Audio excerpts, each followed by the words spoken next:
Act of dedication, ato kining i-dedicate nga building.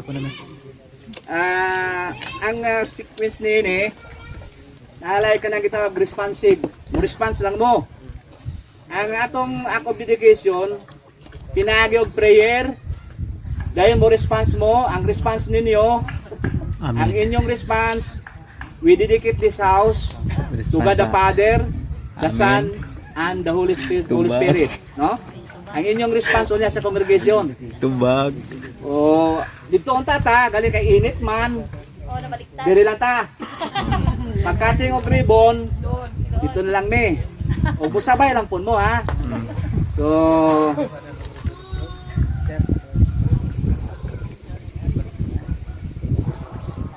Tubag.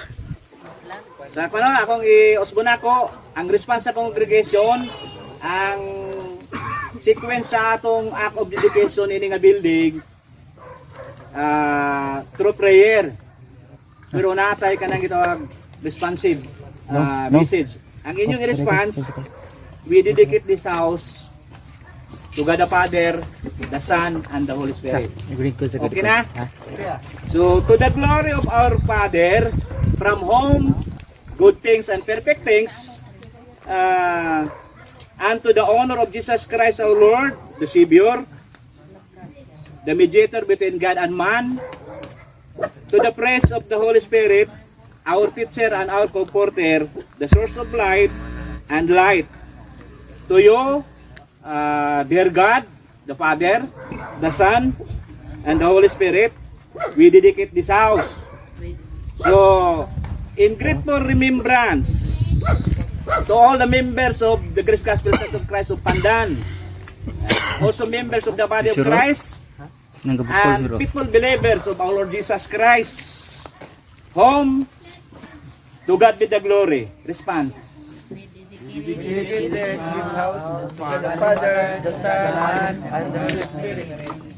In recognition and acknowledgement of the blessings of our Lord God upon this house, for the ministry of the glory of God, response. We dedicate this house to God the Father, the Son, and the Holy Spirit.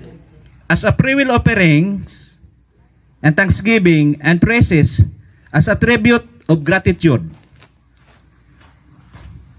from those who have experienced the beauty and the riches of the grace of God, of our Lord Jesus Christ, to God be the glory. Response. We dedicate this house to God the Father, the Son, and the Holy Spirit. By the mercies of God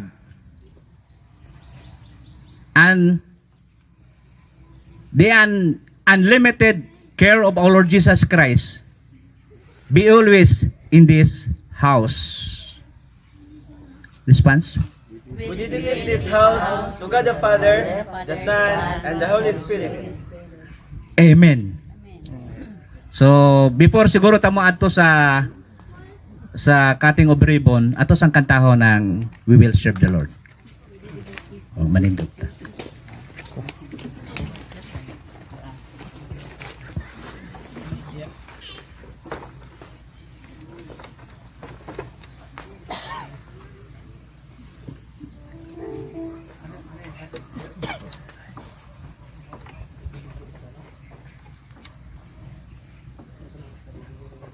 Okay, samtang magkanta ta.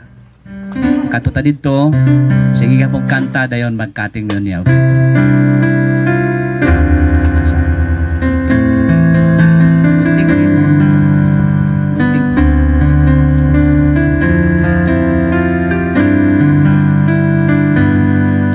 Let us sing together. The Lord, even in trials come, from the love of God. We are more than conquerors. No one can defeat us. We are the sons of God.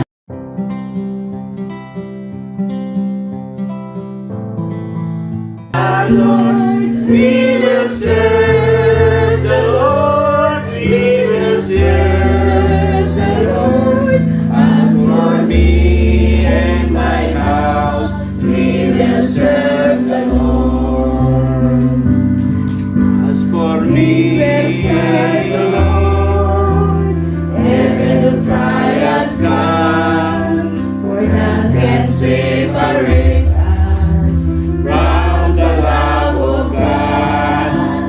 We are more than conquerors. No one can defeat us. We are the chosen generation.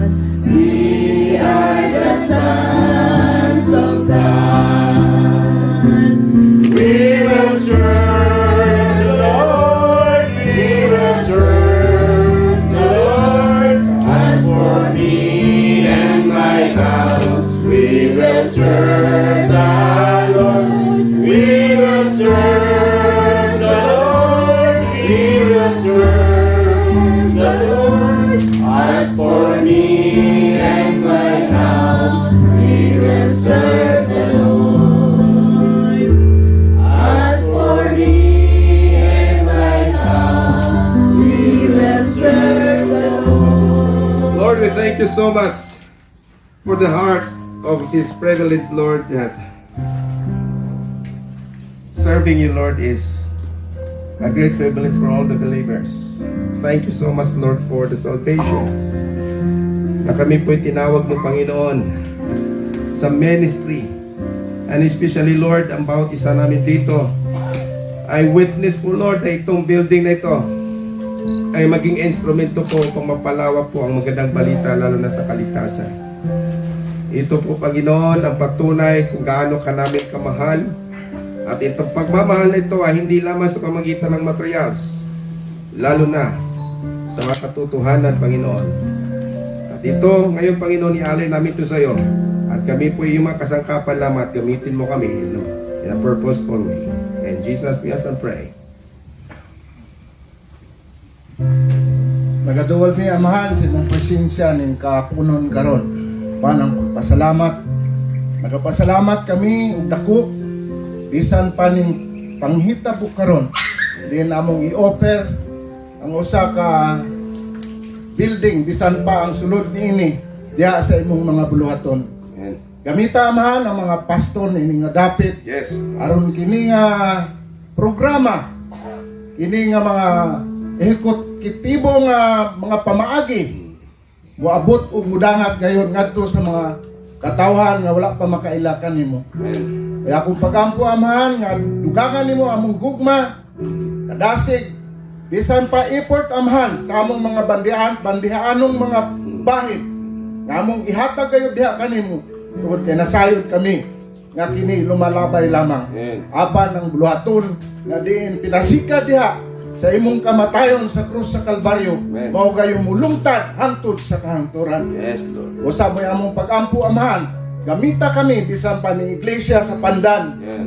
nga kini siya mapadayunon gayod o maabot gayod ngadto sa kadaugan. Amen. Pasalamatan ikaw sa imong tubag sa ngalan sa among Kristo. Amen. Lord, simple kayo ang mga nahimo sa mga katawhan karong kapunan. But the purpose, the objective of this building is just to preserve, to promote, and to edify the members of the body of Christ and to become new members of the body of Christ. Thank you kay Ginoo sa opportunity. Sa kini ka balaanon nga pribileyo nga imong i-preserve sa kasing-kasing sa nakahuna-huna niini. Gusto po kini ka balaanon nga opportunity para sa mga worker kini nga dapit tungod kay dunay bag-o nga identity nga imong gisangon sa matag worker o sa matag kasimbahanan, the promoter of your grace. So thank you kay ining identity. We hoping Lord nga kining mao nga identification dala kinig daghang ing panalangin for your Amen. glory and honor. In Jesus Christ we pray. Amen. Amen. Palakpakan nato ang buhay nga Diyos. Amen. Praise God. Praise God.